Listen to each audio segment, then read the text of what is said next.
The Acolyte is dead.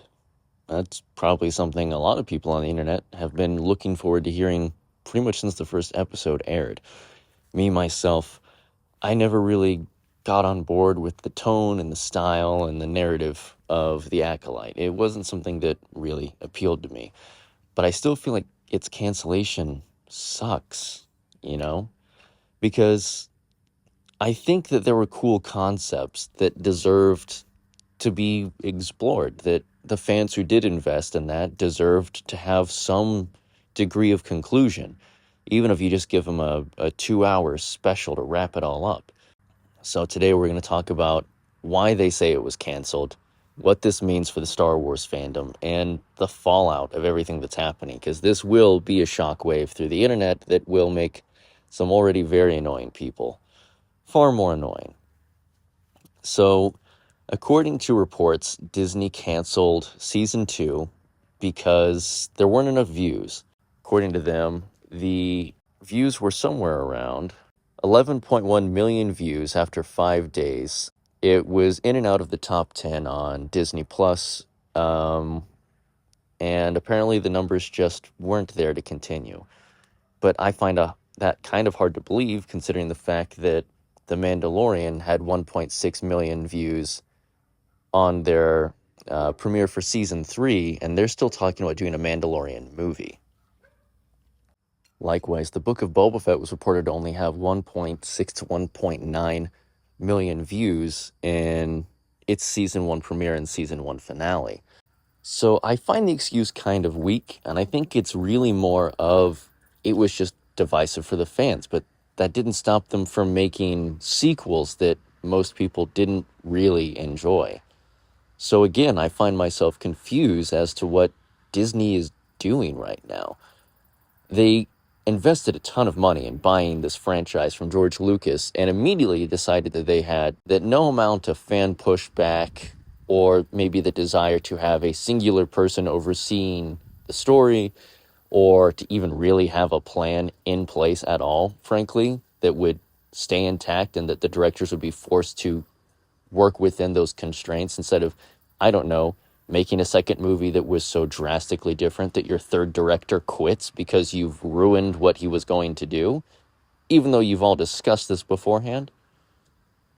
If they were fine with that, why are they now upset with The Acolyte? I think it's really just incredibly loud fan pushback. And as someone who's been told that using hashtags to try and get movies made, saving director's cuts from being deleted forever, renewing shows for more seasons or try to get a sequel, I've been told that that's toxic and that creating jobs and allowing an artist's vision to be seen is toxic and it sets a negative precedent. I've never agreed with that, but I would agree that that would describe this, where it takes away jobs and where it removes an artist's vision. Because, like I said, I wasn't really into The Acolyte. So I wasn't really on board with this from the word go before there was anything. As soon as they were saying that good and evil were just perspective, I was like, yeah, that's cool for Dune or other franchises, but George was pretty explicit that good is good and bad is bad. It's literally called the light and the dark side. I mean, if he was any more on the nose, he would be breaking your nose. Yet at the same time, I feel like canceling someone's show simply because you had too many people angry at it online is stupid. And it's kind of something similar to what we saw at Warner Brothers with DC, in that if enough people said we didn't like this movie, they would bend over backwards to change their franchise. And then half the time, the people didn't show up for the things specifically tailor-made for their complaints, which is why they're $50 billion in debt. Not solely. David Zaslav and Walter Matthau have made a lot of stupid choices, and to give DC sole credit for that downfall would not be accurate, but it certainly didn't help.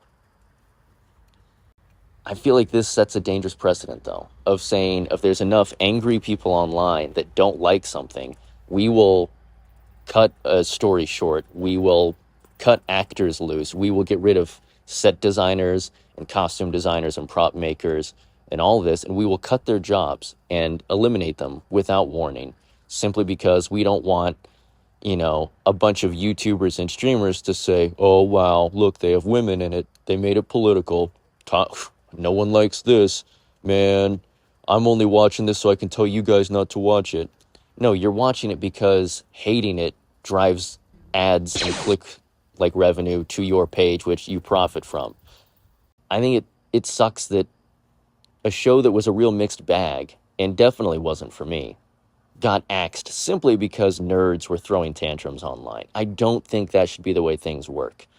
There's a lot of shows that don't really get good until later seasons. Even Star Wars Clone Wars didn't really find an audience until season 2. If they'd only done the animated movie, there never would have been a show, and there would never be an Ahsoka, and people wouldn't like Ahsoka, because in that movie, in the early seasons, she was not that likable. Let's be honest. It's a full 180 from the beginning of her as a little youngling to her as Rosario Dawson. That journey the character went on with fans is crazy. Like, went from the most hated to one of the most beloved ever. And there's a very good chance that that could have happened here. Would it have certainly happened? There's no way to know. But now, we'll also never know what characters it could have introduced, the cool things that could have happened. And that sucks. We've already seen Legends culled by Disney, and now they're culling their own creative ventures, finally doing something that isn't about a Skywalker, that isn't set between movies we've already seen. Trying to be creative. Is it what I want? No, but they're trying something so that when someone I do like comes around with an idea that I do enjoy, I would like to see that safely continue. And think about it now.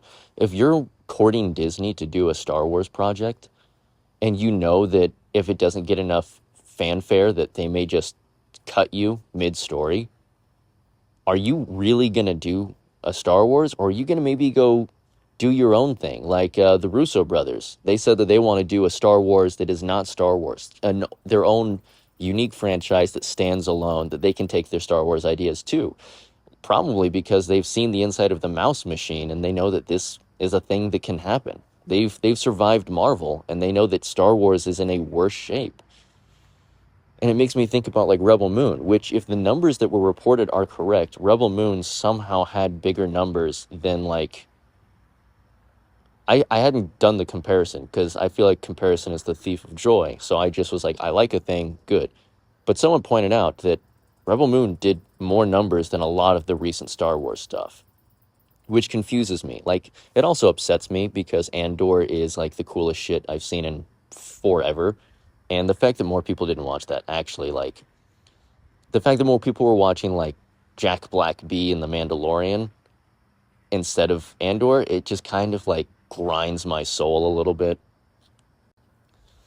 But yeah, I feel like with what Rebel Moon is doing, and like the audio drama, the books, the comic books, the novels, the action figures, the mobile game, or video game that's coming out, and the RPG that I'm making for free for people to enjoy after I'm done with this Task Force X Suicide Squad one, which has grown larger because another fan who I was talking with was like, well, what if this was the reason that they're in Kondak? And I was like, oh, I need to design an entire new biome and a bunch of new enemies and maps, because that's really cool and that deserves to be in there. Damn it. Like, I feel like Rebel Moon is really taken off, and it'd be kind of cool for them to be like, hey, people who want to do cool stuff, just go make your own thing. Go Rebel Moon something. Go to Universal or Paramount or, wherever, A24, whatever, Hulu, Tubi. Well, not Hulu. Hulu's owned by Disney. You know what I'm talking about, though. Go somewhere and find a platform for your Star Wars ideas and just change them. Just make it diesel punk or steampunk or more fantastical or more hard sci-fi, and just don't worry about the House of Mouse dropping an axe on your head, like, be free of that fear, do something. And when Star Wars inevitably dies, because, I mean, let's be real, they've already cut Andor from 5 seasons to 2, which I don't even want to get into right now. Like, it's like grieving a dead family member. Jesus. when those things fall apart, yours won't. You'll be independent of that. Make it a comic book, make it a novel, make it a video game, for Christ's sake. Do something cool.